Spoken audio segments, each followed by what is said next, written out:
empty nester? Or you just want to get back in the work world after you took some time off for your kids? Sometimes that could be really scary.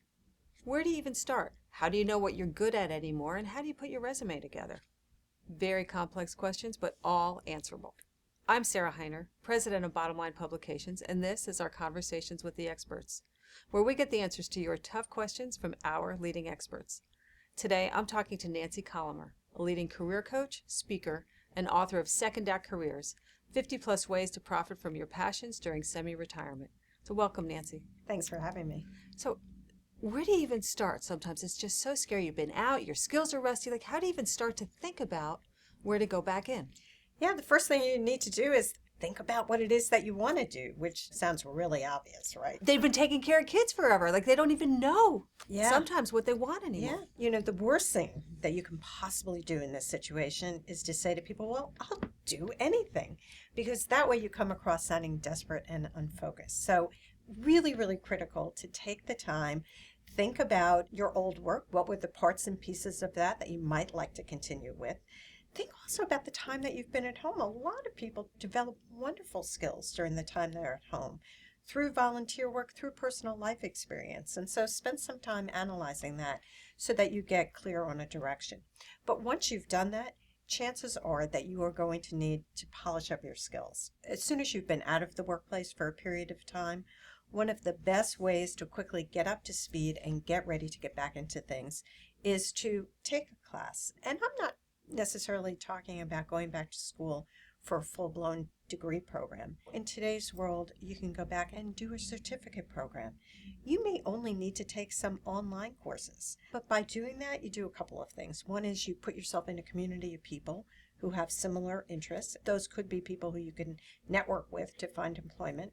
It also helps you to refresh and update your resume. So that's a critical step as well. Is it also an idea for them to, I'll call it, ease back in? So rather than jumping straight into the deep end of 50-hour work week, perhaps either start temping or do some part-time work, or even do some temping so that you can taste some different environments? Definitely. You know, as you said, it's a way to sort of sample what's out there. It's also a way of just getting back into the routine of working, starting to use the technology, because, you know, once you've been out of the workplace, even just a year, technology has changed.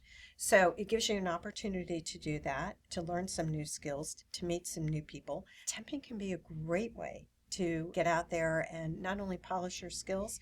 Temping often leads to full-time jobs. You know, it's interesting, when I first moved to this area, I took on a temp job for 2 weeks. I was actually a switchboard operator.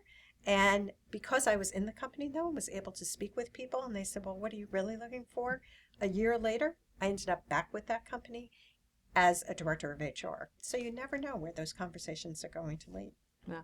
What kind of mistakes do people make? I think the biggest mistake that people make is that they don't get out of the house enough. They sit behind the computer and they look for jobs on the computer. And that, in general, for anyone, is not a great way to find work, but that's particularly true for people who might have a gap on their resume.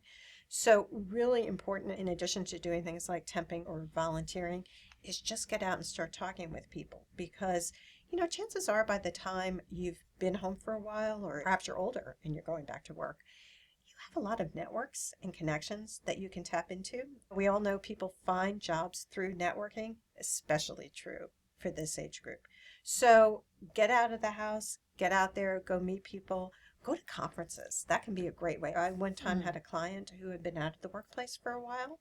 She wanted to get back in. She went to a conference. She had a little business card made up with her name and her telephone number, started speaking with people, called people, did some informational interviewing, and literally a few weeks later landed a job. One last question. How about the interviewing process? Should people go out and practice interviewing in some way, perhaps even go on job interviews just for the sake of going on an interview? Yeah, it's a great suggestion. And I do think if it's been a long time since you've had an interview, it pays to practice a little bit. So I think that's a great idea. One thing I want to emphasize about the interview is please never apologize for the time that you've taken at home. If you go in there and say, well, I know that I've been out a long time and it doesn't look so good, you're going to make the interviewer feel really uncomfortable. A much better way to handle it is to say, you know, I was really fortunate to be able to take that time. I thoroughly enjoyed it, but I am so excited now about this opportunity, and immediately shift the subject back to the job at hand. Great way of phrasing it. Yeah, All right. Thank you, Nancy Collimer. thank you. The bottom line, if you're ready to jump back into the workplace after taking a break to raise your children, be proud of it. Don't worry that your skill set needs a little bit of updating or you haven't been out in the work world. So first, take an assessment, take a piece of paper, and write down some of the skills that you've developed. There are many skills through volunteer work or just in parenting, frankly, that you've developed and you're not even realizing that you've got those skills. So take a list of those so that you can start to put together your resume. And then start networking. Talk to people, get out in the world and see what options are out there. Go to some conferences to make contacts, perhaps even print up business cards to hand out to people. Consider temp work, anything to get yourself out and start understanding what the job market is again. Last but not least, if you really think that you need to update some of your skills, take a class. It'll give you some extra skill set and it'll also, again, get you out of the house and creating new connections. This is Sarah Heiner with Bottom Line.